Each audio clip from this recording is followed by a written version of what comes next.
Okay guys, isa na muling mapagpalang umaga, tanghali, gabi po sa inyo lahat. Sana po ang lahat ay nasa mabuting kalagayan at ligtas po sa anumang kapahamakan. Sana po kayo dako ng mundo naroroon. Ako po muli ang inyong lingkod, Maestro 21 TV. At sa ating video ngayong araw na ito mga kalingap, tayo po muli ay magbibigay ng ating panibagong opinion, kuro-kuro, komento at reaction po tungkol nga po dito sa walang humpay na mga negative comments, pambabas po kay Baby Beyonce. So, alam nyo, naobserbahan ko mga kalingap na itong mga nagdaan panahon at kasalukuyan ay bakit puro na lamang po mga kalingap angels po ang binabanatan ng ating pong mga baser. So, lahat na lang po sila ay tuloy-tuloy po ang pambabas ng mga nega comments ng ating mga taga-suporta. Hindi natin alam kung mga solid supporter ba ito or sila ba ay may sinusuportahan at binabas nila po ang kabilang mga tandem upang sa ganon ay umangat yung kanila pong mga sinusuportahan. So, yan po. At sinasabi, nang dahil daw po sa naging upload tuloy, nang dahil po sa naging post at pakiusap po ni Baby Beyonce, mga kalingap, ay nabutasan daw po itong Baby Beyonce. So yan po yung ating paksa ngayong araw na ito mga kalingap. Pero bago po yan, tayo muna po ay magbibigay po guys sa amat founder po ng Kalingap, Kuya Bal Santos Matubang. At tangkilikin po natin Ate Edna Vlog, Kalingap Rob. At kung bagong silip lang po kayo, bagong dating lang po kayo sa ating munting channel, sana po ay inyo rin pong tangkilikin sa pamamagitan po ng pagbibigay niyo po ng like, share, and subscribe. At tuloy pindutin na rin po ang notification bell. At nang sa ganon, tayo pa rin po ay magkita-kita at magsama-sama sa susunod pa pong mga reaction videos na ating gagawin. Likewise, may galaw shout out sa ating mga kasamaan po dyan sa Karepa Kalingap Reactor Partners. Sa pamumuno po yan ng ating presidente, Javier De Leon, aka Birador. At wag din po natin kakaligtaan na suportahan mga kalingap ang ating mga kalingap partners, kalingap charity vloggers, lalo na po itong mga nariyan sa iba't ibang kalingap landing pad na mayroon po tayo sa ating bansa. Okay? So sa ating pagpapatuloy, sabi ko nga, kahapon nag-content po tayo tungkol po doon sa post po ni Baby Beyonce kung saan ay nakikiusap na huwag na daw pong idamay. Huwag idamay yung mga taong nakapaligid sa kanya. Siya na lamang daw po ang ibas dahil hindi daw po natin alam ang katotohanan. Sabi ko nga, nag-comment po ako, nakapag-comment ako dun sa content ko kahapon, mga kalingap, na parang may pinoproteksyonan itong si Baby Beyonce. Kung hindi natin alam ang katotohanan, so gusto niya pong proteksyonan yung mga tao na sinasabi po nila na may kinalaman doon sa issue. So yan po yung ating komento. So ngayon naman po ay may nagkomento. Mayroon din pong sumagot na sinasabi ay nang dahil doon sa post na yun mga kalingap ay nabutasan. Nakakitaan po ng hindi maganda. Itong si Baby Beyonce. So, ganito po ang nilalaman po ng comment. Lady Beyonce. Lady Beyonce pa ang tawag mga kalingap. Lady Beyonce nang dahil sa post mo at pakiusap mo na stop bashing na, nabutasan ka. Okay? Bakit kaya nabutasan daw po mga kalingap? Nabutasan daw po itong si Baby Beyonce or si Lady Beyonce nang dahil po sa kanyang post.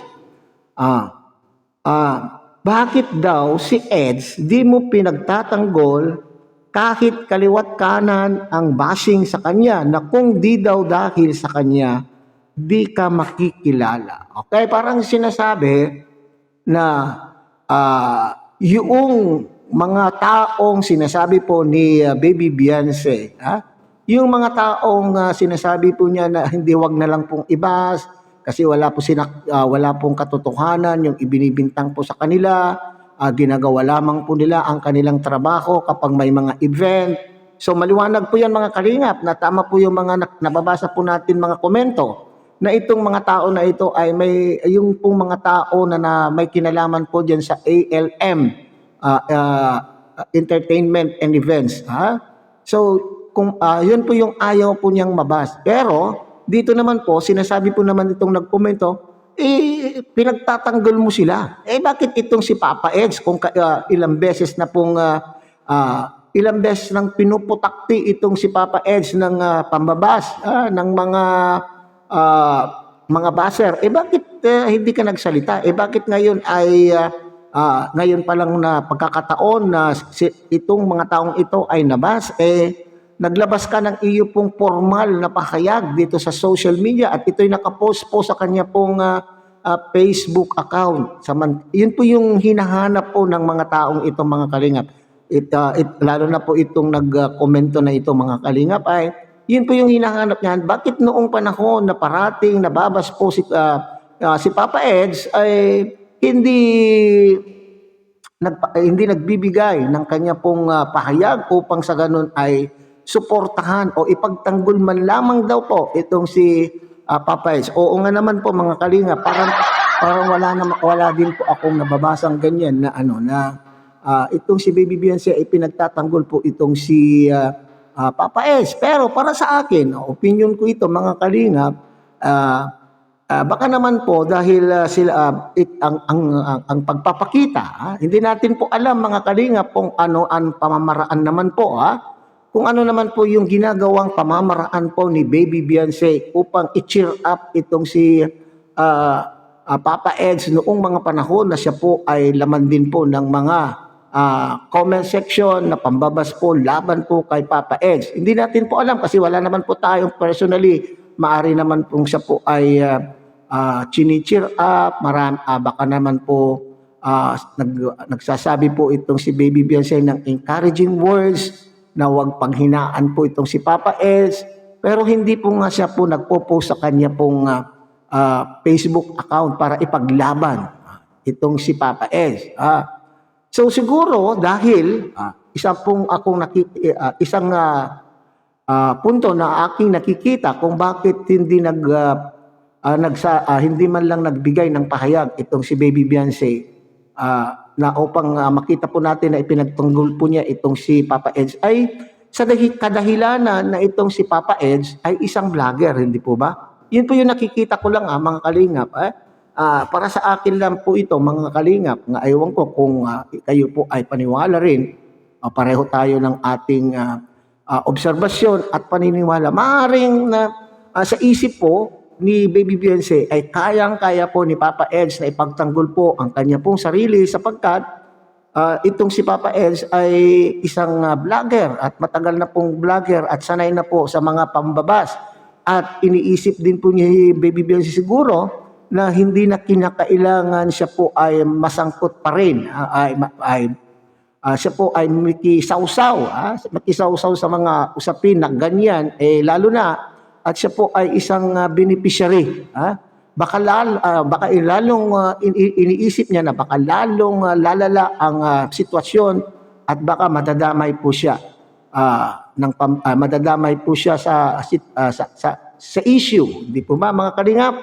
At maaaring ito din po ay kagustuhan na rin po.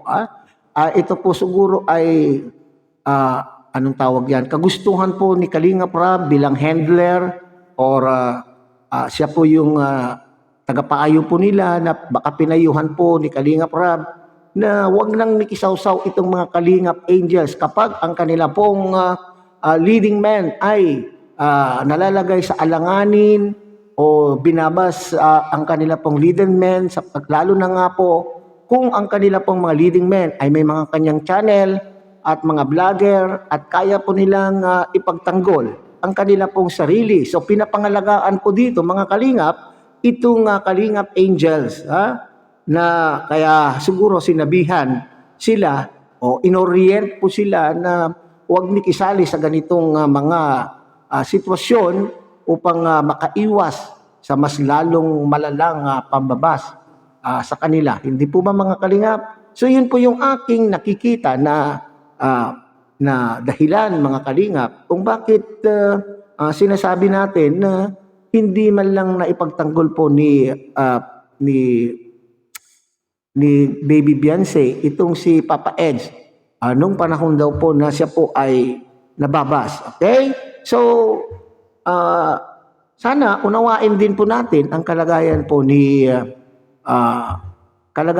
Baby Beyonce sa pagkakataon na ito. So hanggang diyan na lang muna tayo mga kalingap. Muli, tangkilikin po natin Kuya Bal Santos Matubang, Ate Edna Vlog, Kalingap Rab, at muli pinapakiusapan po kayo na sana po ay inyo rin pong tangkilikin ang munting channel na ito sa pamamagitan po ng pagbibigay niyo po ng like, share, and subscribe, at tuloy pindutin na rin po ang notification bell at nang sa ganon, tayo pa rin pa ay magkita-kita at magsama-sama sa susunod pa pong mga reaction videos na ating gagawin. Muli isang mapagpalang umaga, tanghali, gabi po sa inyo lahat, mabuhay po kayo, at God bless everyone.